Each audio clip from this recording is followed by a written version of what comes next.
প্রিয় সপ্তম শ্রেণী ছাত্রছাত্রী, 2025-এর রায় মার্টিন প্রশ্ন বিচিত্রার প্রথম পর্যায়ক্রমিক মূল্যায়নে ভূগোলের 2 নম্বর স্কুলের সমস্ত প্রশ্নের উত্তরগুলো করে দিলাম। 2 নম্বর স্কুল, সূর্যের উত্তরায়ণের শেষ সীমা 21শে জুন, অপশান বি। উত্তর গোলার্ধের সবচেয়ে বড় দিন 21শে জুন, অপশান বি। পশ্চিমবঙ্গের মাঝ বরাবর বিস্তৃত সমকরকাঠি হলো কর্কটক্রান্তি রেখা, অপশান এ। নিয়করেখা ছাড়া 1 ডিগ্রি অন্তর ভূগোলকের উপর অঙ্কিত অক্ষরেখার সংখ্যা হলো 178টি, অপশান বি। সেজুয়ান ওয়েগায় তৈরি হয়েছে বেলে পাথর দিয়ে, অপশান ডি। পন্টিক ও টরাস পর্বতশ্রেণী সৃষ্টি হয়েছে আনাতেরিয়া মালভূমি থেকে, অপশান বি। 2 দাগে মুক্তিবেগের গতিবেগ সেকেন্ডে 11.2 কিমি। সূর্য ও পৃথিবীর দূরত্ব সর্বাধিক হয় অপসূর অবস্থানে। বায়ুর নিম্নমুখী গমনের কারণে বায়ুর উচ্চচাপ সৃষ্টি হয়। পৃথিবীর বৃহত্তম সামুদ্রিক তৈলখনি হলো ঘাওয়ার। বি। চাঁদ পৃথিবীকে কত দিনে পরিক্রমণ করে? 27.1 দিনে পরিক্রমণ করে। লন্ডন অলিম্পিকের উদ্বোধনী অনুষ্ঠানের সময় সরাসরি 11:30 শুরু হলে লন্ডনে এই অনুষ্ঠান কখন আরম্ভ হবে? 11:30 থেকে 5:30 বাদ দিলে ভোর 6টায়। 3 দাগে সূর্যের আপাত বার্ষিক গতি কাকে বলে? 16 নম্বর পৃষ্ঠা 10 দাগে প্রশ্ন উত্তরটি তোমরা দেখো। 16 নম্বর পৃষ্ঠা 10 দাগে সূর্যের আপাত বার্ষিক গতি বা রবি মার্ক কাকে বলে?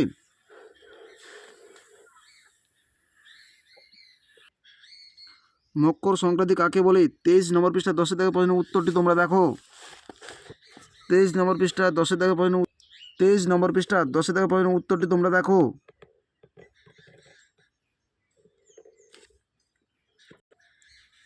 সমচাপ রেখা কাকে বলে? 74 নম্বর পৃষ্ঠার 5 থেকে প্রশ্ন উত্তরটি তোমরা দেখো।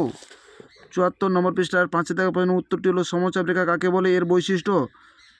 তোমাদের সমচাপ রেখা কাকে বলে এই প্রশ্নের উত্তরটি উল্লেখ করতে হবে।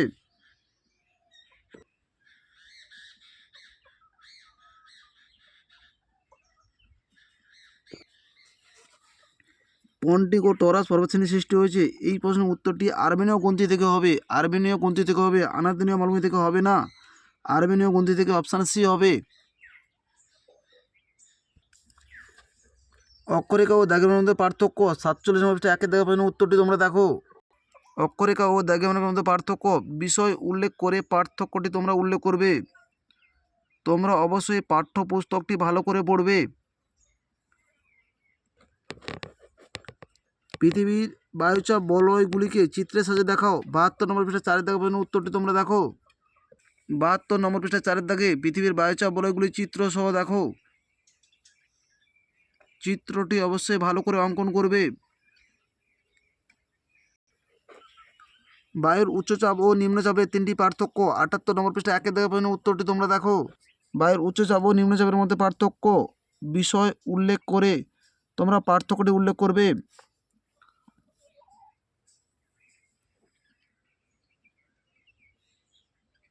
তোমরা অবশ্যই পাঠ্যপুস্তক বইটি ভালো করে পড়বে। 5 দাগে চিত্র সহ সংক্ষেপে ঋতু পরিবর্তন বর্ণনা করো। 12 নম্বর পৃষ্ঠায় 3 দাগে প্রশ্ন উত্তরটি তোমরা দেখো।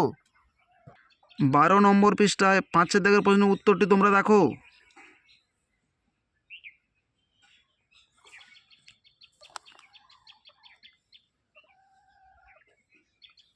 ঋতুচক্র চিত্রটি তোমরা উল্লেখ করবে।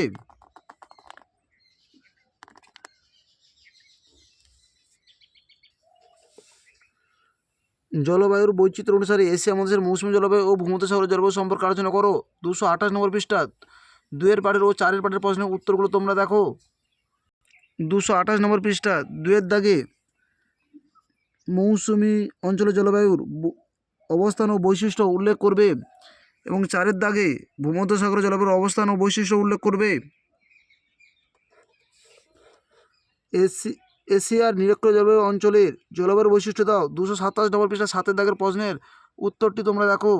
227 নম্বর পৃষ্ঠা 7-এর দাগে প্রশ্নের মধ্যে নিরক্ষীয় জলবায়ু অঞ্চল অবস্থান ও বৈশিষ্ট্য তোমরা উল্লেখ করবে।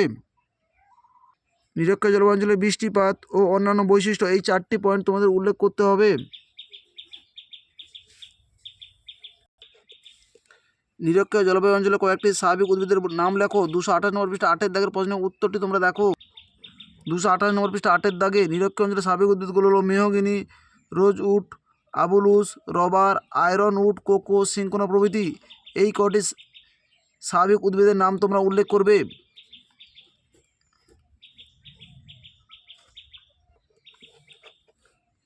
দক্ষিণ পশ্চিম এশিয়ার তেল তৈল বলয় সংখ্যা বিবরণ দাও। 261 নম্বর পৃষ্ঠা 7 দাগের প্রশ্নের উত্তরটি তোমরা দেখো। 261 নম্বর পৃষ্ঠায় 1 দাগের প্রশ্নের উত্তরটি তোমরা দেখো।